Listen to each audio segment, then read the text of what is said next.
جنا کرد مل بمل ظلامی کارکریه جبو آواکرنا خیزانک بختور ددمه نهادا هند گهورین دکاری دا پیدا بونه هر دو خانم جوان محمد و شهین واحد در چوین کلیجا چاندنینه به هفرا دز پروژه برهم اینانا خیارا کریه ل نحیا دیر لوکه فكروفي مشروعي ام تشوين دوره كيت قال منظمه افس مشروع بون مشروع تقديم كرن ما مشروع ما هات ورگرتن بو مخانیه که پلاستیکی دانا ما دست پیک خیار چاندین بر همه مگله که باشه الحمدلله روزانه بر همه خود بین بازاری ما تنسیقات گل مطعم و مارکت آگری او بر همه مشمت کرن اگر مروف اراده خو بددکاری چه جیاوازی دناف برا هر دو رگزاندانینه جبو داهنانو برهم اینانه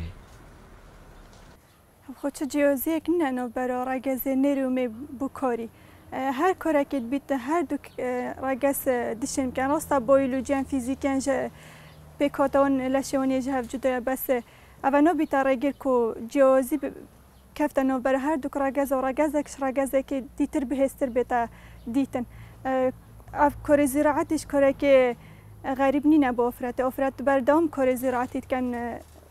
و شین کارن باشتر جیب کن نه تنه کار زراعتی هر کاری که هبیتن دشین باشتر جیب کن جن بیشتر نیو جوا که باز خوشن جوا کمیه چونکی نیو که دیجی او پرورده گت پرورده دست جنین او افرادن کار دیکن خودان آبوره که سر بخو پتر باوری بخوای و چه بنوید او افراد باوری بخوای جی دنوین باور خوب پرورده کردن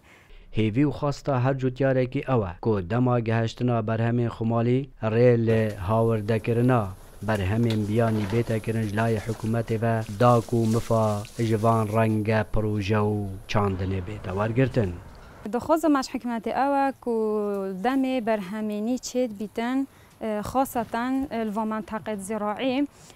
جالك أم همي زراعتت كين وقتی بر همه بیانی داخل بیتن وقت پشتوانی با مشروعت ما و خلق منطقه ما خوب بر همه بیانی داخل نکن دامشین بر همه خوب سعرک و گنجای بازاری بهتر فروتن چونکه اگر حساب بیتن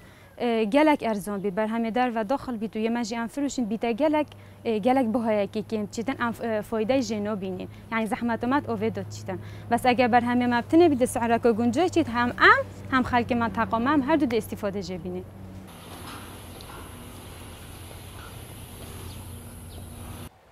اف هر دو خانمه هفرکی دگل واقعی و جواکی دکن او دبیجن ام هنه لوران شیان پروژن چاندن وکن و سرکفتن تدابینن سلام بالایی دنگ امریکا ناحیه دهرلوکه